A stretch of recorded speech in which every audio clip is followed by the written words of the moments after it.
Alright, let's talk about travel. You've got your Paris, your Rome, your London. They're great, fantastic. You've seen them on 1,000 postcards. But what if I told you there's a country in Europe that's like the cool, slightly weird cousin you never knew you had? A place where the wine flows more freely than the Wi-Fi. And the biggest tourist trap is literally an underground city of wine. I'm talking about Moldova, people. Yes, Moldova. It's that country you probably had to Google just now, and that's exactly why you should go. It's like discovering your favorite band before they get famous. You get all the bragging rights without any of the crowds. It's the ultimate travel flex. Now, I know what you're thinking. Trevor, what's in Moldova besides, well, being Moldova? And that's a fair question. It's not a place that screams for attention. It whispers. It's got this quiet confidence, this humble charm that sneaks up on you. One minute you're trying to pronounce Chișinău, the next you're sharing a bottle of homemade wine with a farmer named Vasile, who insists you also try his wife's placinte. First up, let's land in the capital, Chișinău. It's pronounced Kish, I know, sort of. Or just point at a map and smile. They'll get it. Ștefan cel Mare Boulevard, the city's main drag, statues of Stephen the Great, they're everywhere. Like the country's official photo bomba. Best thing to do here, just walk. Grand Soviet-era buildings, shiny new cafes, a city in transition, awkward and charming, Chișinău Water Tower, a 19th century brick turret, now a city history museum. But you see, the view from the top is the best part. Panoramic city view, a sea of green trees with buildings peeking through. One of the few tall, old things left after earthquakes and wars. The stoic, silent type in a bustling city. Triumphal Arch. The cute Manfromaci is the modest cousin of Paris's Arc de Triomphe. Now, the main event. Cricova Winery, an underground city of wine. 120 kilometers of tunnels. You have to drive through it. Yes, you drive.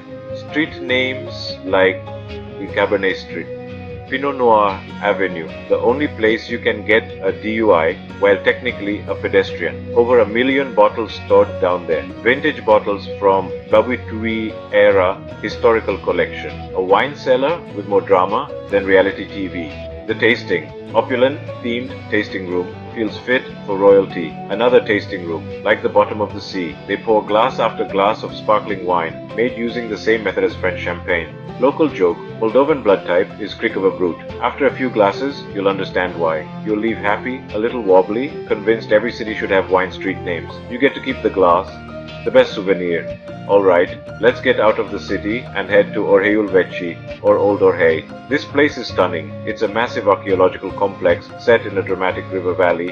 You've got remnants of different civilizations, layered on top of each other like a historical lasagna. But the star of the show is the cave monastery, carved right into a limestone cliff. A lone monk still lives there, welcoming visitors. Imagine his daily commute. No traffic. A great view and a lot of stairs. It's the ultimate work-from-home setup. The whole place feels mystical, like a scene out of Lord of the Rings, if Frodo had stopped for some incredible local cheese along the way. The best part about visiting Orheiul Vechi is staying in a nearby village, Butuceni, Trebujeni. You can stay in an agro-pensiune, which is basically a farm stay. This is where you get the real Moldova experience. Your host, probably a lovely woman named Tatiana, will feed you until you can't move. You'll eat plashinte, savory pastries, sarmale, cabbage rolls, and drink more homemade wine than you thought humanly possible. They don't measure wine in glasses here, they measure it in carafes. It's the kind of hospitality that makes you want to call your mom and tell her you're never coming home. You're a farmer now. Now, for the part of the trip where things get weird, in a good way, we're going to Transnistria, a breakaway state inside Moldova, not officially recognized by anyone, but it acts like a country. It has its own government, it has its own currency, it has its own army, it has its own border control. Crossing in is like stepping through a Soviet time portal. You show your passport, get a little migration card. Suddenly, Lenin statues are still a thing, and the flag proudly has a hammer and sickle. A living history museum, except it's a real place. First stop, Tiraspol, Main Street, Zakshir, Soviet architecture and nostalgia, the grand house of Soviets, a stern bust of Lenin out front, a war memorial with a T-34 tank, a monument to MiG fighter jets, then a modern Sheriff supermarket right next door. Sheriff owns everything here, gas stations, a TV station, the football team, the ultimate monopoly, like a Soviet theme park run by one corporation. And the QTC the market contradictions are allowed are by this is hilarious. Currency time on their money, the Transnistrian ruble. They even had plastic coins, plastic money like poker chips, different shapes, different colors. Paying felt like using board game pieces. Mostly phased out now. Was test, but souvenirs remain. Buy them. Confuse your friends. Call it the new Bitcoin. Don't miss Benderi, the Benderi fortress. Even bigger, more imposing than Soroka's. Fought over by Russians, Turks, and Moldovans for centuries. There's a museum of medieval torture devices inside. A fun, light-hearted stop for the family, but the real joy is the sheer surrealism. A place that shouldn't exist, but does. A testament to stubborn, strange human history, and local brandy cavern surprisingly excellent. Leaving the Soviet time warp of Transnistria, let's head south to another autonomous region, Gagosiya. This is the home of the Gagos people, a Turkic-speaking Orthodox Christian group. It's a cultural mashup, unique traditions, fantastic food. The capital, Komrat, is a quiet, pleasant town. It has its own Lenin statue, beautiful cathedral, and a university. But the real reason to come here is the people. They are incredibly proud of their heritage and eager to share it with visitors. In Gagosiya, you absolutely must try the local cuisine. It's a blend of Balkan and Central Asian flavors. Try the gozleme, a savory flatbread stuffed with cheese, and shorpa, a hearty lamb soup. And of course, there's wine.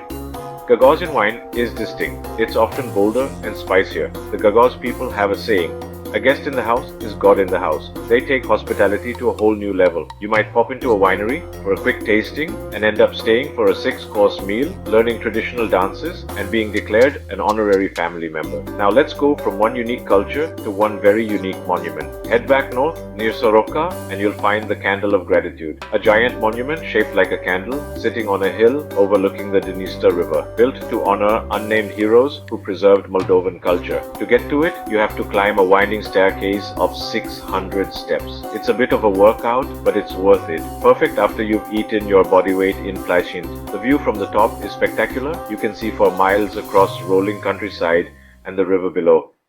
Inside, the candle is a small chapel, a quiet space for reflection. The monument itself is a bit odd in a wonderful way. A grand, sweeping gesture of thanks built in the middle of nowhere. It's so earnest and so sincere. It represents the soul of Moldova, appreciation of the past and hope for the future. Plus, it's a giant candle. That's at least a little bit funny. A great spot for a photo and a moment of quiet contemplation. For those who love nature, Moldova has a hidden gem called Codru National Reservation. This is one of the oldest scientific reserves in the country. A sprawling forest of ancient oak, beech trees. You can feel the age of the land. The air is clean, bird song, a million miles away. Not a flashy park, no visitor centers, no gift shops, just pure, untouched nature. Hike through the woods. Imagine you're a 15th century Moldovan prince, or simply enjoy the quiet. After a long hike, what's best to eat? Noodles, ziama, Moldova's national dish, or light chicken soup, homemade noodles, flavored with lovage, fresh herb aroma. Every Moldovan mother has a secret recipe. They all swear theirs is the best, ultimate comfort food. When you're sick, when you're sad, or just hungry. Homemade zima is a cultural experience, simple, delicious, tastes like love in a bowl, the hug you didn't know you needed. Now, a couple more spots. Saharna Monastery complex, special for its location. Nestled in a gorge, surrounded by waterfalls. One waterfall, the Gypsy Hole, a popular summer dip, a site of pilgrimage. Legend, the Virgin Mary's footprint on a cliff rock. Visitors come from far away. Deep faith, incredible natural beauty. Finally, Taigina Fortress in Benderi. This place is a beast. Massive Ottoman-era fortress. Centuries of history. Baron Munchausen supposedly flew on a cannonball here. The fortress houses a museum, a hotel, and a restaurant. Spend a day exploring walls, towers, courtyards. It fires up the imagination. Echoes of battles, whispers of long-gone soldiers. Great view of Transnistria from the top.